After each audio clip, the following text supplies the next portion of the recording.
सुप्रभात मित्रों। आज मैं आपको कक्षा 8 व्याकरण का दूसरा पाठ वर्ण विचार पढ़ाने जा रही हूँ। तो वर्ण को समझने से पहले मैं आपको बता दूँ कि भाषा की सबसे छोटी इकाई क्या है। तो भाषा की सबसे छोटी इकाई है ध्वनि। तो सबसे पहले हमें इसकी परिभाषा जाननी होगी। तो परिभाषा बताती हूँ मैं आपको। भाषा की सबसे छोटी इकाई को ध्वनि कहते हैं। उसके बाद वर्ण। वर्ण भाषा की उस मूल ध्वनि को कहते हैं जिसके और टुकड़े न किए जा सकें। मतलब सबसे छोटी जो इकाई है वो क्या हो गई, हमारी ध्वनि। और उसको अगर हम लिखित रूप में लिखेंगे तो वो वर्ण हो गई। अगर मौखिक रूप में हम बोल रहे हैं, सुन रहे हैं, तो वो ध्वनि है। और अगर लिखित रूप में हमने लिखा तो वो क्या है, वर्ण। क्लियर। उसके बाद हमारा है वर्णमाला, जो कि आप शुरू से पढ़ते आ रहे हैं। उसी से हमारी भाषा की शुरुआत होती है। किसी भाषा के सभी वर्णों के समूह को उस भाषा की वर्णमाला कहते हैं। उच्चारण की दृष्टि से वर्णों के दो भेद होते हैं, एक स्वर और दूसरा व्यंजन। स्वर या व्यंजन आप शुरू से पढ़ते आ रहे हैं, अ से लेके अह तक, क से लेके ज्ञ तक व्यंजन। इसी तरह पहले स्वर की परिभाषा देख लेते हैं हम। जिन वर्णों का उच्चारण करते समय हवा हमारे मुख से, मतलब हमारे मुंह से, बिना किसी रुकावट के निकलती है, तथा जिन वर्णों का उच्चारण करते समय किसी अन्य वर्ण की सहायता नहीं लेनी पड़ती, वे वर्ण स्वर कहलाते हैं। स्वरों की मात्राएं कैसे लिखते हैं हम देखो जरा।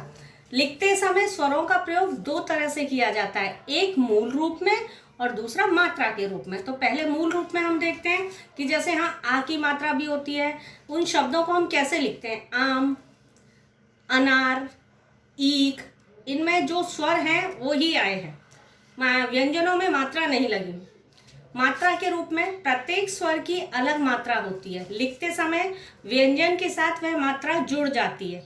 उदाहरण के लिए देखते हैं हम, जैसे कि क क्या है हमारा व्यंजन और आ क्या है हमारा स्वर। तो क में हमने आ की मात्रा लगा दी तो क्या हो गया का। म स्वर है, व्यंजन है, सॉरी, और ई क्या है स्वर। तो म में हमने ई की मात्रा लगा दी तो क्या हो गया मी।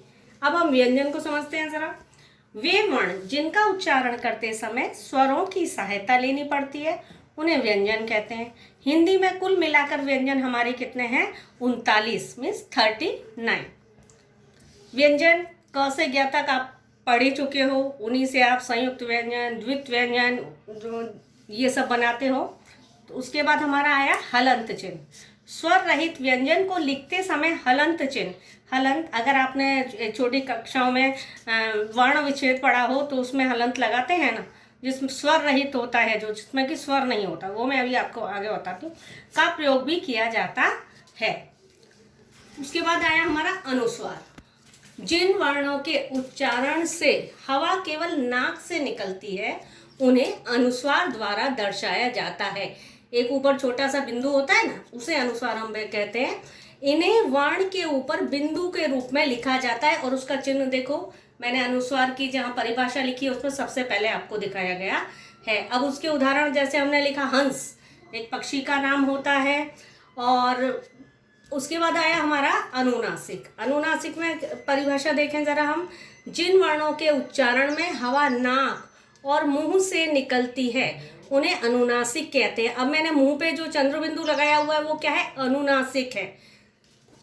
इन्हें वर्ण के ऊपर चंद्र बिंदु के रूप में लिखा जाता है। जैसे कि मैंने लिखा चांद, तो उसमें लिखेगा, लगाया जाएगा चंद्र बिंदु, अनुनासिक लगाया जाएगा।